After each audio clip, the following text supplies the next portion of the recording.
जय हिंद साथियों, मैं अनिल कुमार फिर से अपने YouTube चैनल में आप लोगों का स्वागत करता हूं। दोस्तों, आज के सेशन का मेरा जो टॉपिक है वो आपको स्टैटिक जीके का टॉपिक है, ठीक है ना। तो इस स्टैटिक जीके का जो टॉपिक है, इस टॉपिक का जो आज एनालिसिस हम करेंगे, तो इस एनालिसिस में जो है आपको विभिन्न एग्जामों में पूछे गए प्रश्नों को जो है आपको रखा गया है। तो ये प्रश्न जो है आपके आगामी जो रेलवे के एग्जाम होने वाले हैं, बैंकिंग है, एसएससी है, इसके अलावा आपको बिहार पुलिस का एग्जाम होने वाला है, दरोगा है, ठीक है ना। इसके अलावा आपको बिहार एसएससी की कई सारी वैकेंसियां जो है वो आपको आने वाली है। तो इसमें आपको क्या होगा कि ये सारे जो स्टैटिक जीके है वो साथियों आपको काम आएंगे, ठीक है ना। तो स्टैटिक जीके के कई सारी क्लासेस जो है वो आपको हो चुकी है। अगर आप उसे नहीं देखे हैं तो हमारे चैनल के प्लेलिस्ट में जाकर आप उसे देख लेंगे। तो चलिए साथियों, आज के इस सेशन को शुरू करते हैं। तो आज के सेशन का जो मेरा पहला प्रश्न है वो क्या है, इस पर हम लोग क्या करेंगे कि आपको बात करेंगे। तो देखिए साथियों, आज के सेशन का पहला प्रश्न हमारा कह रहा है कि मसौदा समिति के अध्यक्ष जो थे वो आपको कौन थे। ऑप्शन ए कह रहा है आपको doctor B R Ambedkar, Jawaharlal Nehru, Rajendra Prasad, K Munshi. तो साथियों, मसौदा समिति के जो अध्यक्ष थे वो आपको डॉक्टर बी आर अम्बेडकर थे। तो ऑप्शन नंबर ए जो हो जाएगा इसका सही हो जाएगा। तो देखिए, तो ये जो मसौदा समिति है इसी को हम लोग कहते हैं प्रारूप समिति। क्या कहते हैं? प्रारूप समिति। इसी को हम लोग कहते हैं ड्राफ्टिंग कमेटी, या इसी को कहते हैं पांडुलेखन समिति। तो फिर यहाँ से एक बात आती है कि ये जो मसौदा समिति है इसका गठन कब हुआ था। तो साथियों, इसका गठन जो हुआ था वो आपको 29 अगस्त 1947 को, मतलब प्रारूप समिति का जो गठन होता है 29 अगस्त 1947 को, और इसका जो कार्य होता है संविधान के प्रारूप पर क्या करना है कि आपको विचार विमर्श करना। तो फिर यहाँ से एक बात आती है कि मसौदा समिति में टोटल कितने सदस्य थे। तो साथियों, मसौदा समिति में जो टोटल सदस्यों की संख्या थी वो आपको 7 थी, ठीक है ना, अध्यक्ष सहित। और इसके जो अध्यक्ष थे वो आपको बाबा साहब भीमराव अम्बेडकर थे। फिर अगला ऑप्शन देखिए, दे रहा है आपको जवाहरलाल नेहरू। तो जवाहरलाल नेहरू जो थे वो किस समिति के अध्यक्ष थे यह जान लीजिए, ठीक है ना। तो जवाहरलाल नेहरू जो थे वो आपको संघीय संविधान समिति के क्या थे कि आपको अध्यक्ष थे। तो कभी कभी आपके एग्जाम में प्रश्न पूछे जाते हैं कि बताइए कि ये जो संघीय संविधान समिति है, इस संघीय संविधान समिति के अध्यक्ष कौन थे। तो ये आपको पंडित जवाहरलाल नेहरू थे। इसके अलावा जो आपको संघ शक्ति समिति है, क्या है? संघ शक्ति समिति, इसके भी जो अध्यक्ष थे वो आपको पंडित नेहरू थे। इसके अलावा राज्यों से संबंधित जो समिति थी उस समिति के भी जो अध्यक्ष थे वो आपको पंडित जवाहरलाल नेहरू थे। तो यहाँ से आपके एग्जाम में कई सारे प्रश्न जो होते हैं वो आपको पूछे जाते हैं, ठीक है ना। तो इसे भी आप याद रखिएगा। उसके बाद है डॉक्टर राजेंद्र प्रसाद, ठीक है ना। तो डॉक्टर राजेंद्र प्रसाद जो थे वे आपको संचालन समिति के अध्यक्ष थे। तो ये आपके एग्जाम में पूछे जाते हैं, कई बार पूछे गए। इसके अलावा ये संविधान सभा के क्या थे कि आपको अध्यक्ष थे। फिर के मुंशी है, तो के मुंशी जो थे वे आपको कार्य संचालन समिति के अध्यक्ष थे। तो देखिए, तो यहाँ पर आपको डाउट नहीं लाना है, ठीक है ना। अगर हम पूछेंगे कि बताइए कि कार्य संचालन समिति के अध्यक्ष कौन थे, तो आप क्या कहोगे? तो देखिए, कार्य संचालन समिति के जो अध्यक्ष है वे आपको के मुंशी थे, ठीक है ना। और इसी में पूछ देंगे सीधे कि संचालन समिति के अध्यक्ष कौन थे, तो क्या कहेंगे? डॉक्टर राजेंद्र प्रसाद, जो बाद में चलकर क्या होते हैं कि भारत के प्रथम राष्ट्रपति बनते हैं। और इनका जो राष्ट्रपति पद पर जो आपको क्या होता है निर्वाचन, वो आपको निर्विरोध होते हैं। तो देखिए, तो अब तक भारत में 2 राष्ट्रपति जो है वो आपको निर्विरोध चुने गए हैं। एक है आपको डॉक्टर राजेंद्र प्रसाद और एक है आपको नीलम संजीव रेड्डी। तो साथियों, इन सभी चीजों को आपको अच्छे से याद रखना है। तो 1 नंबर प्रश्न का जो सही आंसर हो जाएगा वो आपको हो जाएगा बाबा साहब भीमराव अम्बेडकर, ठीक है ना। यानी कि ऑप्शन नंबर ए इसका सही हो जाएगा। चलिए अब हम चलते हैं अगले प्रश्न की ओर। अगला प्रश्न क्या कर रहा है, देखिए इसे आप लोग पहले बढ़िया से देखिए। करा है कि निम्नलिखित में से कौन सी जो फसल है वो आपको रबी फसल है, ठीक है ना। तो सबसे पहले जान लीजिए कि भारत में फसल के जो है वो आपको 3 प्रारूप जो होते हैं वो आपको पाए जाते हैं। एक आपको रबी फसल, एक जो है वो आपको खरीफ फसल, और एक जो है आपको जायद फसल। तो यहाँ पे पूछा जा रहा है आपसे रबी फसल के बारे में। तो देखिए, दिए गए ऑप्शन में आपको बाजरा जो है वो आपको रबी फसल का क्या है कि आपको एग्जाम्पल है। तो ऑप्शन नंबर ए इसका सही हो जाएगा। बाकी इधर जो देख रहे हैं आप, ये क्या कि ज्वार, चावल, मक्का, ये सभी जो है वो आपको खरीफ फसल का क्या है कि आपको उदाहरण है, ठीक है ना। तो यहाँ से एक चीज जान लीजिए कि ये जो आपको रबी फसल है, इस रबी फसल का अन्य नाम जो है क्या है। तो साथियों, रबी फसल का जो अन्य नाम है वह है आपको बसंत फसल। यह आपको केबीसी में एक बार पूछा गया प्रश्न है, इसे आप बढ़िया से याद रखिएगा। अगर मैं आपसे प्रश्न पूछूं कि बताइए कि रबी फसल का जो एक अन्य नाम है वो क्या है, तब क्या कहोगे? तो वो आपको बसंत फसल है। फिर यहाँ से एक बात और आएगी कि ये जो आपको खरीफ फसल है, इस खरीफ फसल का जो अन्य नाम है वो आपको क्या है, ये भी आपको पूछा गया प्रश्न है। इसके अलावा आपको जो जायद फसल है, इसका जो अन्य नाम है वो आपको क्या है? क्योंकि ये सभी चीज आपके एग्जाम में अब तक पूछे जा चुके हैं। तो देखिए, ये जो आप देख रहे हैं खरीफ फसल, इसका जो अन्य नाम है ना साथियों, वह है आपको पतझड़ फसल। उसके बाद है आपको जायद फसल, इसको हम लोग कहते हैं गर्मा फसल भी कहते हैं। क्या कहते हैं? गर्मा फसल। तो फिर यहाँ से एक बात आती है कि जायद फसल की जो बुआई होती है वो आपको कब होती है? तो देखिए, तो जायद फसल की जो बुआई होती है साथियों, वो आपको अप्रैल मई में होती है, ठीक है ना। इसे आपको याद रखना है। और इसकी कटाई जो होती है वो आपको मई जून में होती है। जबकि खरीफ फसल जो है, इसकी बुआई जो होती है वो आपको जून जुलाई में होती है, और इसकी कटाई जो होती है वो आपको अक्टूबर नवंबर में। वहीं आपको रबी फसल जो होती है वो आपको शीत ऋतु में बोई जाती है। तो रबी फसल की बुआई जो होती है अक्टूबर नवंबर में, और इसकी कटाई जो होती है मार्च अप्रैल में। तो इन सभी चीजों को आपको अच्छे से याद रखना है। तो भारत में फसल के कितने प्रारूप हो गए हैं?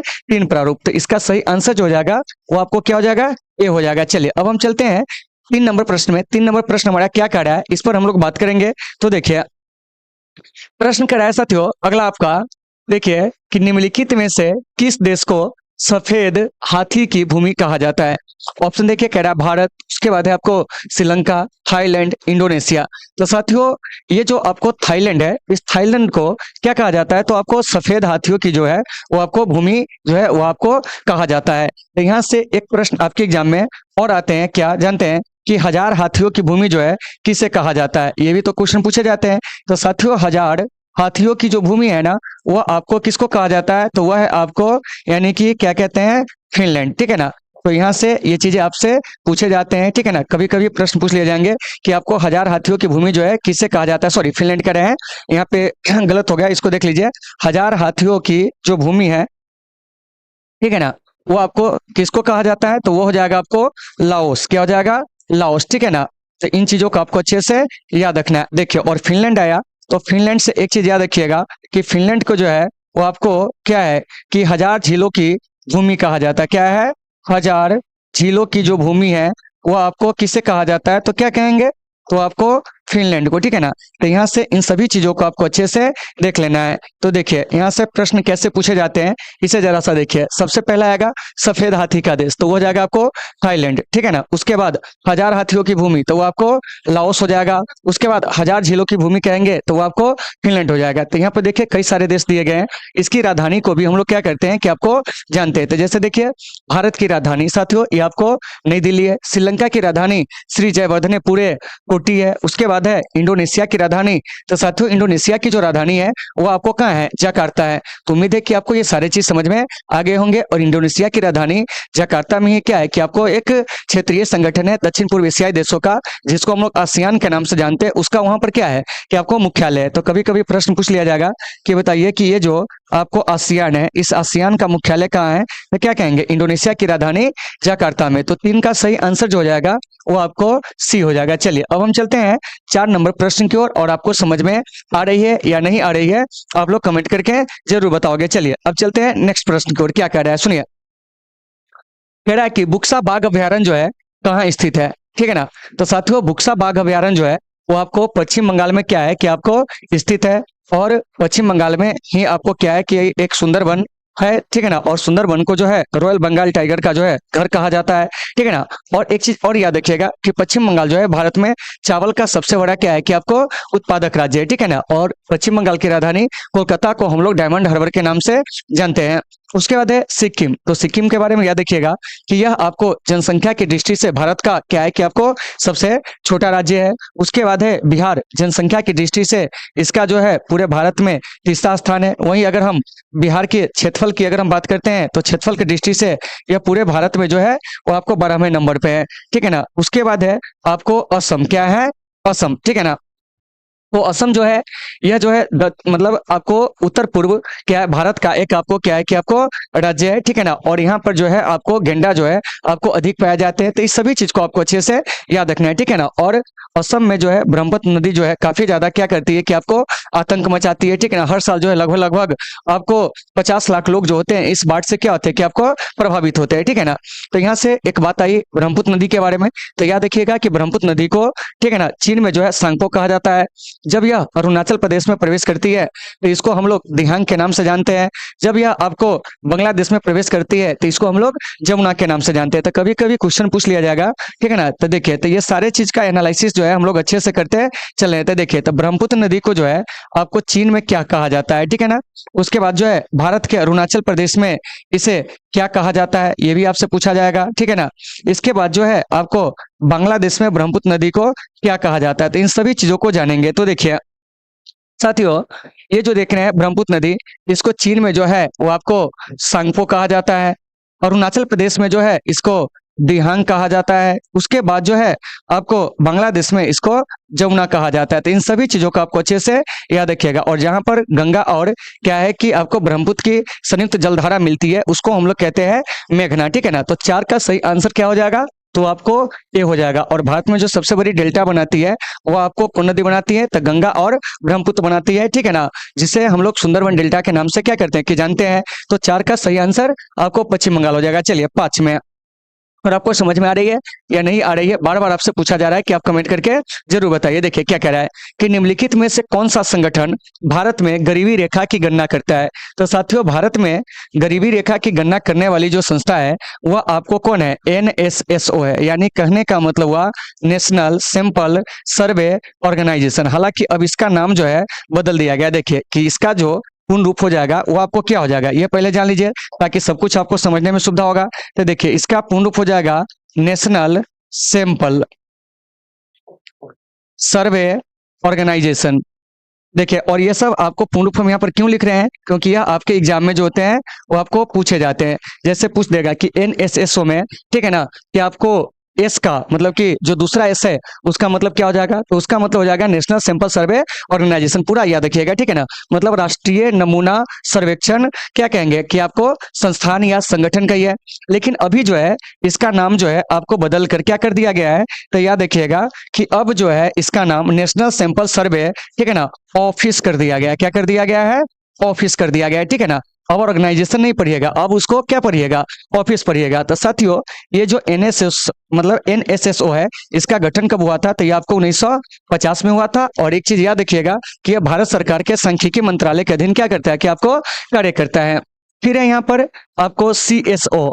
तो देखिए, तो CSO जो है भारत में क्या करता है कि आपको राष्ट्रीय आय की गणना करती है। और यह CSO जो है इसका गठन जो होता है साथियों, यह आपको 1951 में। तो फिर यहाँ से एक प्रश्न और आएंगे कि सर ये जो नीति आयोग है, नीति आयोग का गठन कब हुआ था। तो देखिए, तो नीति आयोग का गठन जो होता है साथियों 1 जनवरी 2015 को। तो यहाँ से एक प्रश्न आपसे पूछे जाएंगे कि बताइए कि नीति आयोग का पूर्ण रूप क्या हो जाएगा। तो देखिए, तो नीति आयोग का जो पूर्ण रूप हो जाएगा national institutions for transforming India. और यह जो नीति आयोग है यह आपको योजना आयोग के स्थान पर क्या हुआ था कि आपको गठित हुआ था। और नीति आयोग के जो अध्यक्ष होते हैं वे आपको पदेन प्रधानमंत्री होते हैं। फिर यहाँ से एक बात आती है वित्त आयोग। तो साथियों, पहला वित्त आयोग जो गठित हुआ था वह आपको 1951 में, इसे आपको याद रखिएगा। और इसके पहले अध्यक्ष जो थे वो आपको KC नियोगी थे।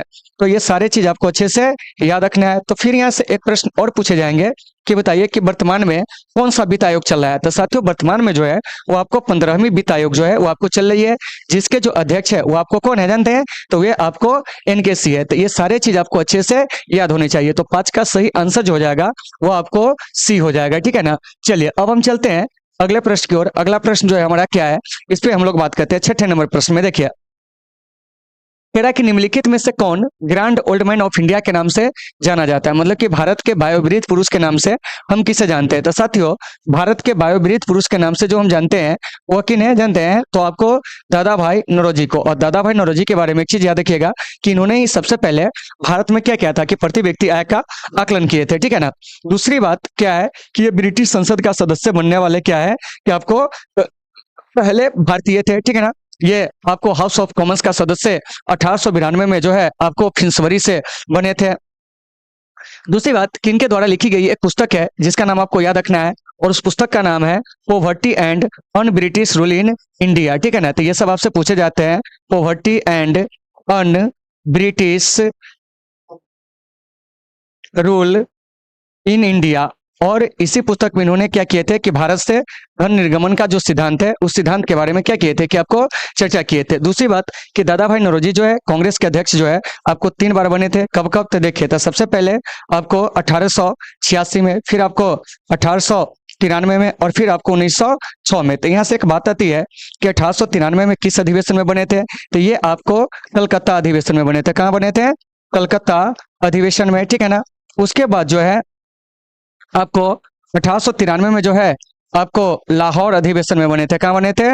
लाहौर अधिवेशन में। उसके बाद जो है 1906 में ये किस अधिवेशन में बने थे फिर से, तो फिर से आपको कलकत्ता अधिवेशन में, ठीक है ना। तो ये सारे चीज आपके एग्जाम में पूछे जा सकते हैं, ठीक है ना। तो दादा भाई नौरोजी से इन सभी चीजों को आपको अच्छे से याद रखना है। उसके बाद है आपको एमजी रनाडे। क्या है? एमजी रनाडे। इनका संबंध जो है वो आपको महाराष्ट्र है, क्योंकि महाराष्ट्र के क्या थे कि आपको एक सुधारक थे, ठीक है ना। गोपाल कृष्ण गोखले जो कि गांधी जी के क्या थे कि आपको राजनीति गुरु थे। तो साथियों यहाँ से जो कुछ भी आपके एग्जाम में आएंगे सारे चीजों को आपको बढ़िया से देख लेना है। तो 6 का जो सही आंसर होगा मेरे भाई वो आपको सी नंबर ऑप्शन हो जाएगा, यानी कि दादा भाई नौरोजी, ठीक है ना। और इन्हीं को हम लोग भारत का बायोब्रीथ पुरुष कहते हैं। चलिए अब हम चलते हैं 7 नंबर प्रश्न में। क्या कह रहा है? देखिए, कह रहा है कि शीतकालीन पैरालंपिक खेल 2018 कहाँ आयोजित हुए थे।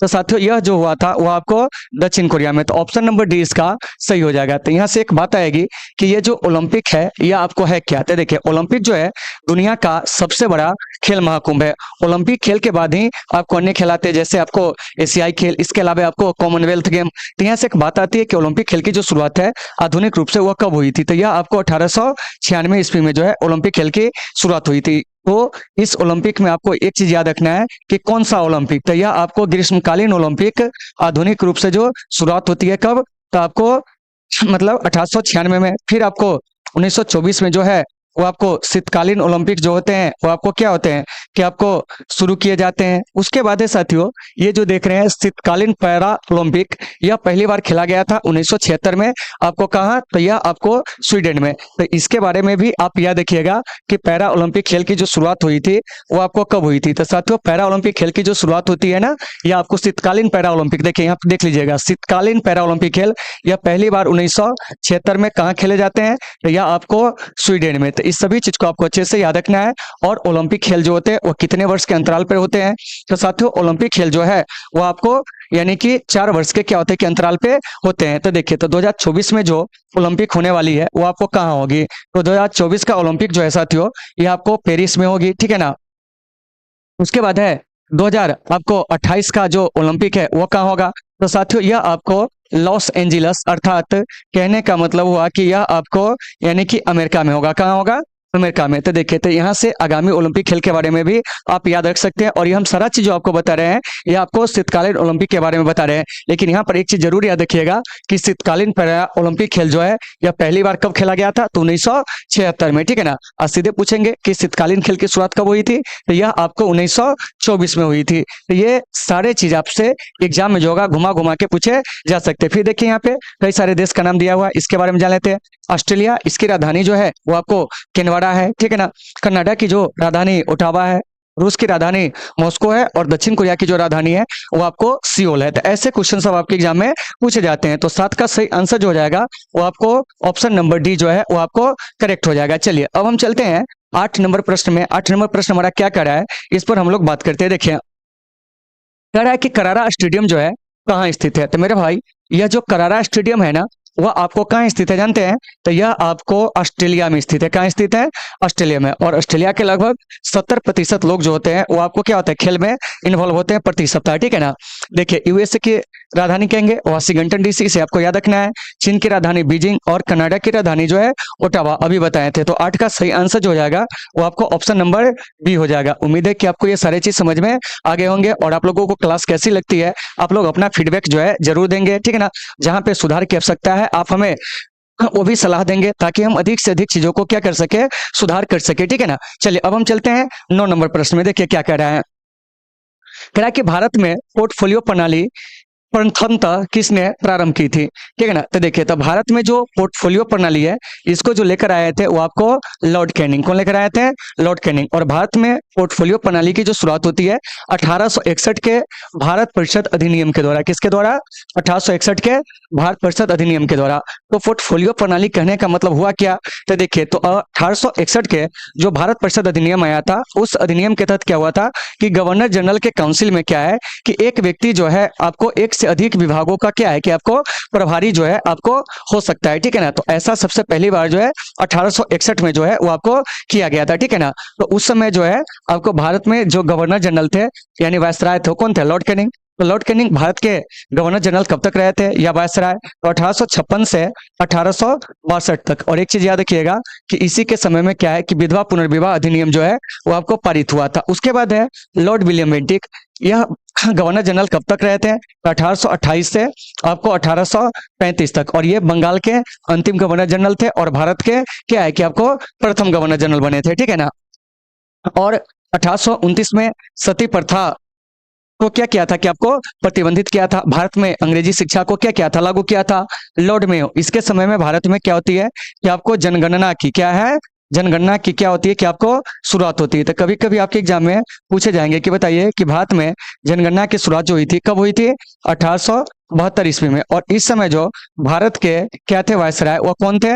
तो वो आपको लॉर्ड मेयो थे। और जनगणना किस सूची का विषय है? इसे भी याद रखिएगा, यह आपको संघ सूची का विषय। उसके बाद है लॉर्ड वेलेस्ली। यह आपको 1798 से 1805 तक जो है वो आपको बंगाल का गवर्नर जनरल रहा था। और इसने क्या किया था जानते हैं कि आपको सबसे पहले आपको सहायक संधि को क्या किया था कि आपको शुरू किया था। तो यहाँ से एक बात आती है कि सहायक संधि को स्वीकार करने वाला जो पहला राज्य था वो आपको कौन था? तो साथियों, सहायक संधि को स्वीकार करने वाला जो पहला राज्य था वो आपको हैदराबाद था। और सहायक संधि का उद्देश्य था भारत में क्या करना जानते हैं कि आपको अंग्रेजी राज्य का विस्तार करना। और यह सहायक संधि जो है वह किसके बीच हुआ था?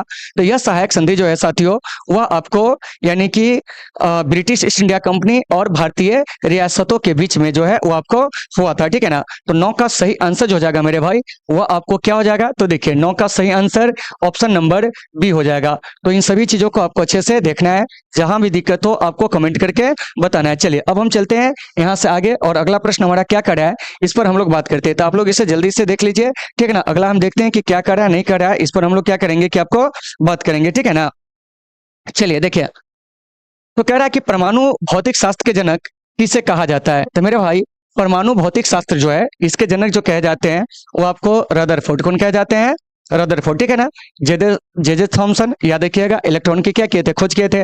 जेम्स चैडविक जो कि आपको क्या कहते कि न्यूट्रॉन की खोज किए थे, ठीक है ना। तो ये सारे चीज आपको याद रखना है। तो ये जो 10 नंबर प्रश्न है इसका सही आंसर जो हो जाएगा वो आपको बी हो जाएगा। चलिए अब हम चलते हैं 11 में। 11 नंबर प्रश्न क्या कर रहा है इस पर चर्चा करते हैं। देखिए, कह रहा है कि किस नदी पर हीराकुंड बांध जो है वो आपको बनाया गया है? तो साथियों हीराकुंड बांध जो है ना वो आपको महानदी पर जो है वो आपको बनाया गया है, ठीक है ना। और हीराकुंड बांध जो है भारत का क्या है कि आपको सबसे लंबी बांध है। क्या है? सबसे लंबा बांध है। और यहाँ पर जितनी भी नदियां देख रहे हैं ये सारे के सारे नदियां का जो मुहाना है वो आपको बंगाल की खाड़ी में। कहाँ है? बंगाल की खाड़ी में, ठीक है ना। मतलब ये सभी नदियां जो है बंगाल की खाड़ी में क्या होता है कि आपको गिरती है, ठीक है ना। फिर यहाँ से एक बात आई गोदावरी। तो गोदावरी को जो है वो आपको दक्षिण की क्या कहा जाता है कि आपको गंगा कहा जाता है। फिर है आपको दक्षिण भारत की गंगा। तो साथियों दक्षिण भारत की जो गंगा है वो आपको कावेरी को कहा जाता है। तो देखिए अक्सर लोग यहाँ पे कंफ्यूज हो जाते थे। देखिए अगर मैं आपसे क्वेश्चन पूछूं कि दक्षिण भारत की गंगा किसे कहा जाता है तो आपका आंसर क्या हो जाएगा? वो आपको कावेरी। और सीधे पूछेंगे कि दक्षिण की गंगा और वृद्ध गंगा किसे कहा जाता है तो आप क्या कहोगे? गोदावरी। और गोदावरी जो है दक्षिण भारत की सबसे क्या है कि आपको लंबी नदी है। फिर है यहाँ पर देखिए कृष्णा। क्या है? कृष्णा, ठीक है ना। तो कृष्णा नदी का भी जो मुहाना है वो आपको बंगाल की खाड़ी में ही है। तो यहाँ से जो भी प्रश्न पूछे जाए आप इसे बढ़िया से देख लोगे। तो 11 का जो सही आंसर हो जाएगा वो क्या हो जाएगा? तो मेरे भाई 11 का सही आंसर जो होगा वह आपको ऑप्शन नंबर ए हो जाएगा। चलिए अब चलते हैं 12 में। देखिए तो साथियों 12 नंबर प्रश्न क्या करा है कि निम्नलिखित में से किसने प्रसिद्ध खेल सांप सीढ़ी का सृजन किया था। तो देखिए, तो सांप सीढ़ी का जो सृजन किया था वो आपको कौन किया था, तो आपको ज्ञानदेव किया था। तो इसे आपको अच्छे से याद रखना है। तो ऑप्शन नंबर 20 सही है। फिर आपको आर्यभट्ट शून्य के आविष्कारक के माने जाते हैं, और आर्यभट्ट ने एक पुस्तक लिखा था आर्यभट्टियम, इसके बारे में आपको याद रखना है, ठीक है ना। ब्राह्मणी जो है इन्होंने बृहत संहिता करके क्या किए थे कि आपको एक पुस्तक लिखे थे। तो यहाँ से कभी कभी क्वेश्चन पूछा जाएगा कि बताइए कि बृहत संहिता जो है यह पुस्तक कौन लिखे थे। तो साथियों बृहत संहिता पुस्तक जो है वो आपको वराहमिहिर जो थे वो आपको लिखे थे। उसके बाद है आपको आर्यभट्टियम, यह पुस्तक कौन लिखे थे। तो साथियों आर्यभट्टियम पुस्तक जो है वो आपको जो लिखे थे वह आपको कौन, आर्यभट्ट लिखे थे। यहाँ से ये सभी चीज आपको अच्छे से याद रखना है। और आर्यभट्ट जो थे कहाँ के रहने वाले थे, बिहार के पटना के रहने वाले थे। तो साथियों ये सब कुछ आपको अच्छे से याद होनी चाहिए। जहां भी दिक्कत होगी आपको कमेंट करके बताना है। चलिए अब हम चलते हैं 13 नंबर प्रश्न में। 13 नंबर प्रश्न क्या कर रहा है मेरे भाई, इस पे हम लोग चर्चा करते। देखिए कह रहा है कि आपको पर तेरे पद या किस खेल से क्या है कि आपको संबंधित है। तो देखिए, तो यह जो है आपको कुश्ती से क्या है कि आपको संबंधित है। किससे संबंधित है, कुश्ती से, ठीक है ना। तो ये सारे चीज आपको याद होने चाहिए, ठीक है ना। तो ऑप्शन नंबर 13 का जो हो जाएगा वो आपको बी हो जाएगा। तो देखिए, तो खेल और उससे संबंधित जो पद है उसको आपको क्या है कि याद रखना है। तो किसी दिन क्या होगा कि खेल और उससे संबंधित जो चीजें होगी उसकी वीडियो को भी हम लेकर आएंगे, ठीक है ना, ताकि आपके सारी समस्या का समाधान किया जा सके। चलिए अब हम चलते हैं 14 में। देखिए क्या कह रहा है, कह रहा है कि उरुग्वे की जो राजधानी है वो आपको कहाँ है। तो साथियों उरुग्वे की जो राजधानी है वो आपको मोंटेवीडियो है। कहाँ है, मोंटेवीडियो है, ठीक है ना। ब्यूनस आयर्स कहेंगे। तो यह अर्जेंटीना की क्या है कि आपको राजधानी है। किसकी राजधानी है, अर्जेंटीना की, ठीक है ना। और इसमें जो भी देश देख रहे हैं सब आपको क्या है कि दक्षिण अमेरिका का देश है। कराकस जो है वह आपको किसकी राजधानी है, ठीक है ना। ये भी आपसे पूछे जा सकते हैं। तो वेनेजुएला की जो राजधानी है क्या है, वेनेजुएला, इसकी राजधानी जो है वो आपको कराकस है। उसके बाद है आपको ब्यूनस आयर्स हो गया, मोंटेवीडियो, या आपको उरुग्वे की राजधानी हो गया, ठीक है ना। और उरुग्वे जो है वो आपको प्रथम फुटबॉल के क्या है कि आपको विजेता रहते, मतलब फीफा का जो वर्ल्ड कप 1930 में हुआ था पहली बार, उसके जो प्रथम विजेता थे वो आपको उरुग्वे ही थे, ठीक है ना। तो ये सब भी आपको याद रखना है। चलिए, और फीफा वर्ल्ड कप 2022 में कहाँ हुआ था ये आप याद रखेंगे। तो फीफा का वर्ल्ड कप 2022 में जो हुआ था कतर में, और 2026 में जो होगा वो आपको कहाँ होगा, तो अमेरिका, कनाडा और मेक्सिको के संयुक्त मेजबानी में होगा, ठीक है ना। तो 14 का सही आंसर जो हो जाएगा वो आपको सी हो जाएगा। उम्मीद है कि आप ये सारी चीज को समझ गए होंगे। जहां भी आपको दिक्कत होगी आप कमेंट करके जरूर बताओगे ताकि आपकी समस्या का हम समाधान कर सके, ठीक है ना। चलिए अब हम चलते हैं 15 नंबर प्रश्न की ओर। 15 नंबर प्रश्न हमारा क्या कर रहा है इस पे बात करते हैं। देखिए कह रहा है कि शासी निकाय AKFT का पूर्ण रूप जो है वो आपको क्या है। तो साथियों ये जो देख रहे हैं मतलब AKFT, इसका पूर्ण रूप है armature kabaddi federation of India, यानी कि ऑप्शन नंबर जो आपका डी है वो आपको बिल्कुल क्या है कि आपको सही है। तो देखिए, तो यहाँ से मतलब कि यह कबड्डी को नियंत्रित करने वाली क्या है कि आपको संस्था है। जैसे देखिए फीफा का जो वर्ल्ड कप होता है, ठीक है ना, यानी सीधे समझिए कि फुटबॉल को नियंत्रित करने वाली जो अंतर्राष्ट्रीय संस्था है वो कौन है। और फुटबॉल को जो नियंत्रित करने वाली अंतर्राष्ट्रीय संस्था है मेरे भाई वह आपको कौन है, फीफा है, ठीक है ना। क्रिकेट को नियंत्रित करने वाली अंतर्राष्ट्रीय संस्था जो है वो आपको ICCI है, ठीक है ना। उसके बाद भारत में क्रिकेट को नियंत्रित करने वाली संस्था BCCI है। उसी प्रकार से समझिए कि भारत में जो है क्या है कि आपको भारत कहते हैं कि ये जो आप देख रहे हैं कबड्डी, ठीक है ना, इस कबड्डी को नियंत्रित करने वाली जो संस्था है उसी का नाम क्या है, तो आपको armature kabaddi federation of India. तो ये सब आपको याद होने चाहिए क्योंकि ये सब आपके एग्जाम में पूछे जाते हैं, ठीक है ना। बढ़िया से इसे देख लीजिए, इसका सही आंसर हो जाएगा। आप यहाँ से इसे देख लीजिएगा। चलिए 16 नंबर प्रश्न में क्या कर रहा है, देखिए कह रहा है कि सरकारी कर्मचारियों के चयन के लिए खुली प्रतियोगिता की प्रणाली का प्रारंभ किस अधिनियम द्वारा किया गया था। तो यह आपको चार्टर एक्ट अधिनियम 1853 के द्वारा भारत में क्या हुआ था कि आपको मतलब कि जो सिविल सर्विस के जो अधिकारी होंगे उनका क्या होगा कि आपको खुली प्रतियोगिता के द्वारा उनका जो होगा क्या होगा कि आपको निर्वाचन होगा। मतलब सीधे समझ जाइए कि चुनाव उसको कहीं निर्वाचन नहीं, मतलब उसको चुने जाएंगे एक एग्जाम के तहत। मतलब कि जो भी अधिकारी होंगे उस अधिकारी की जो नियुक्ति होगी भारत में वो आपको खुली प्रतियोगिता के द्वारा होगी। ऐसा जो है किस अधिनियम में कहा गया था, तो आपको 1853 के चार्टर एक्ट अधिनियम में। फिर है 1833 के चार्टर एक्ट अधिनियम। 1833 के चार्टर एक्ट अधिनियम के द्वारा क्या हुआ था इसे समझ आइए। तो ब्रिटिश ईस्ट इंडिया कंपनी के जो व्यापारिक अधिकार है उसको भारत से क्या कर दिया गया, समाप्त कर दिया गया। इसके अलावा 1833 के चार्टर्ड एक्ट अधिनियम के द्वारा ही भारत में क्या हुआ था कि बंगाल के गवर्नर जनरल को जो है आपको भारत का गवर्नर जनरल बना दिया गया। इसके अलावा भारत में जो अंग्रेजी शिक्षा है इसी अधिनियम के द्वारा क्या किया गया था कि आपको लागू किया गया था। तो ये सब याद रखिएगा। 1935 के जो अधिनियम है इसी के में सबसे पहले अखिल भारतीय संघ स्थापित करने का प्रयास जो था वो आपको किया गया था। इसके अलावा केंद्र में जो है द्वैध शासन की शुरुआत हुई थी, प्रांत में द्वैध शासन को समाप्त कर दिया गया था इसी अधिनियम के द्वारा। 1909 के अधिनियम के द्वारा भारत में सांप्रदायिक निर्वाचन प्रणाली की क्या होती है कि आपको शुरुआत होती है। और 1919 के जो भारत परिषद अधिनियम है उसको जो तैयार किया था, ठीक है ना, वो आपको मार्ले और मिंटो ने तैयार किया था, इसीलिए इसको हम लोग क्या कहते हैं, तो मार्ले मिंटो सुधार अधिनियम भी कहते हैं। तो इस चीज को आपको बढ़िया से देख लेना है। तो उम्मीद है कि आप इन सारे चीजों को समझ गए होंगे, तो आप लोग इसको बढ़िया से देख लीजिए, ठीक है ना। चलिए, और जहां भी दिक्कत होगा, ठीक है ना, तो आप उसे देख लेंगे। अगला क्वेश्चन देखिए, जब तक आप इसे देखिए क्या कर रहा है, ठीक है ना। चलिए देखिए, अगला प्रश्न जो है हमारा क्या कर रहा है साथियों, इस पर हम लोग क्या करेंगे कि आपको चर्चा करेंगे। तो आप लोग इसे देख लिए होइएगा। देखिए क्या कर रहा है कि वायु द्रव्यमान में उपस्थित जलवाष्प की मात्रा को क्या कहते हैं। तो साथियों, वायु द्रव्यमान में उपस्थित जो जलवाष्प की मात्रा है ना, उसको हम लोग क्या कहते हैं कि आपको आर्द्रता कहते हैं। तो ऑप्शन नंबर ए जो हो जाएगा इसका, वो आपको बिल्कुल सही हो जाएगा, ठीक है ना। चलिए अब हम चलते हैं 18 नंबर प्रश्न में। देखिए क्या कह रहा है कि जब कर लगाने से मूल्य में अनुपातहीन वृद्धि होती है तो यह किसको दर्शाता है। तो साथियों, यह जो है आपको किसको दर्शाता है, सोपानी प्रभाव को। किसको दर्शाता है, सोपानी प्रभाव। तो देखिए, तो इसको आप वन लाइन में याद रखिएगा कि जब कर लगाने से मूल्य में अनुपातहीन वृद्धि होती है तो उसे क्या कहते हैं, जानते हैं, तो उसको हम लोग सोपानी प्रभाव कहते हैं। तो ऑप्शन नंबर ए इसका सही हो जाएगा। चलिए अब चलते हैं हम लोग अगले प्रश्न की ओर। अगला प्रश्न हमारा क्या कह रहा है, आप लोग पहले उसे देखिए, फिर इसका आंसर जो है आप लोगों को देना है। देखिए कह रहा है कि निम्नलिखित में से किस महाद्वीप में मनुष्य जो है नहीं रहते। तो साथियों, मनुष्य जो है अंटार्कटिका में जो है वो आपको नहीं रहते। तो महाद्वीप की जो संख्या है वो आपको 7 है। क्या है, 7 है। तो देखिए, तो सातों महाद्वीप को आपको जान लेना है। तो सबसे पहले आपको जान लेना है क्या, क्षेत्रफल के दृष्टि से जो महाद्वीप का क्रम है, मतलब वह कौन है, सबसे ज्यादा जो भूमि है किसके पास है, ठीक है ना, महाद्वीप में। तो देखिए, तो पहले नंबर पे जो है वो आपको एशिया है। क्या है, एशिया सबसे बड़ा महाद्वीप। एशिया के बाद जो हो जाएगा वो आपको अफ्रीका, क्या हो जाएगा, अफ्रीका। अफ्रीका के बाद हो जाएगा साथियों उत्तरी अमेरिका। क्या हो जाएगा, उत्तरी अमेरिका। उसके बाद जो हो जाएगा वो आपको दक्षिणी अमेरिका। क्या हो जाएगा, दक्षिणी अमेरिका। देखिए ये सब जो है आपसे पूछे जाते हैं, ठीक है ना। और दक्षिणी अमेरिका के बाद जो हो जाएगा साथियों वो क्या हो जाएगा, तो देखिए वो हो जाएगा अंटार्कटिका। क्या हो जाएगा, अंटार्कटिका।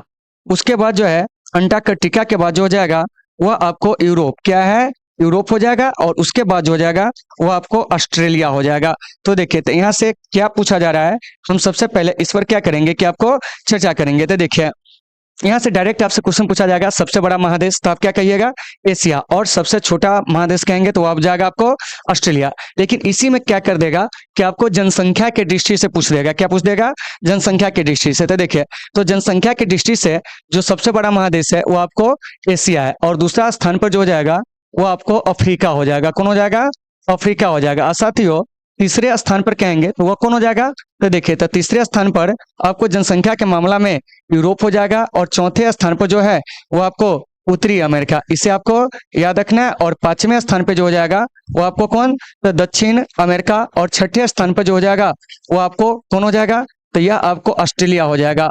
और सातवें स्थान पे जो हो जाएगा वो आपको कौन हो जाएगा, तो देखिए वो आपको अंटार्कटिका हो जाएगा। तो यहाँ से आप फंस सकते हैं, क्या है, फंस सकते हैं। कैसे फंस सकते हैं, जैसे कोई पूछेगा कि बताइए कि सबसे कम जनसंख्या वाला जो महादेश है वो कौन है, तो आप डायरेक्ट बोल देते हो क्या कि आपको अंटार्कटिका। लेकिन गलत है, अंटार्कटिका पर तो मनुष्य रहता नहीं है। तो मनुष्य जिसमें रहता है उसी का तो काउंट होगा जनसंख्या से। तो जनसंख्या की दृष्टि से जो सबसे बड़ा महादेश होगा वो आपको एशिया होगा। और सबसे छोटा कहेंगे तो वो आपको ऑस्ट्रेलिया हो जाएगा। तो ये सभी चीज आपको याद होनी चाहिए। तो 19 का सही आंसर जो हो जाएगा वो आपको क्या हो जाएगा, तो आपको डी हो जाएगा। चलिए अब हम चलते हैं 20 नंबर प्रश्न में। और साथियों 20 नंबर प्रश्न हमारा क्या कर रहा है, इस पे हम लोग बात करते हैं। देखिए कह रहा है निम्नलिखित में से कौन से भारत में सबसे पुराने सिक्के थे। तो साथियों, भारत में जो सबसे पुराने सिक्के थे वो आपको पंच चिन्हित सिक्के थे, ठीक है ना। यानी कहने का मतलब हुआ कि पंचमार्क सिक्के थे। और यह पंचमार्क सिक्के जो है गौतम बुद्ध के काल में क्या हुआ था कि आपको बना था, ठीक है ना। और यह आपको सोना और चांदी के बने होते थे। इसी को हम लोग आहत मुद्रा के नाम से भी क्या करते हैं कि आपको जानते हैं क्योंकि भारत में जो सबसे प्राचीन मुद्रा है उसको हम लोग आहत मुद्रा के नाम से जानते हैं। और मुद्रा का अध्ययन जो होता है वो आपको न्यूमिस्मेटिक्स होता है, ठीक है ना। क्या होता है? न्यूमिस्मेटिक्स होता है, या उसी को हम लोग क्या कहते हैं? तो आपको मुद्रा शास्त्र कहते हैं, ठीक है ना। तो इसे आपको अच्छे से याद रखना है। सीसा का सिक्का कौन जारी किया था? तो सातवाहन वंश के शासकों ने। सर्वाधिक सोने के सिक्के कौन जारी किए थे? तो यह आपको कुषाण शासकों ने थे। आपके एग्जाम में जिस प्रकार के प्रश्न पूछेंगे आप इसे बढ़िया से देख लीजिएगा। तो साथियों आज हम लोग क्या किए कि 20 तक के इन प्रश्नों का एनालिसिस किए। अगले प्रश्न जो आएंगे 21 से लेकर आगे का जो प्रश्न होगा उसका एनालिसिस जो होगा साथियों हम क्या करेंगे कि आपको अगले क्लास में करेंगे। तो चलिए साथियों आज की इस क्लास को हम लोग यहीं पे विराम देते हैं, फिर मिलेंगे आपसे कल एक बेहतर क्लास के साथ। जब तक के लिए आप सभी साथियों से सुविधा। Take care all of you.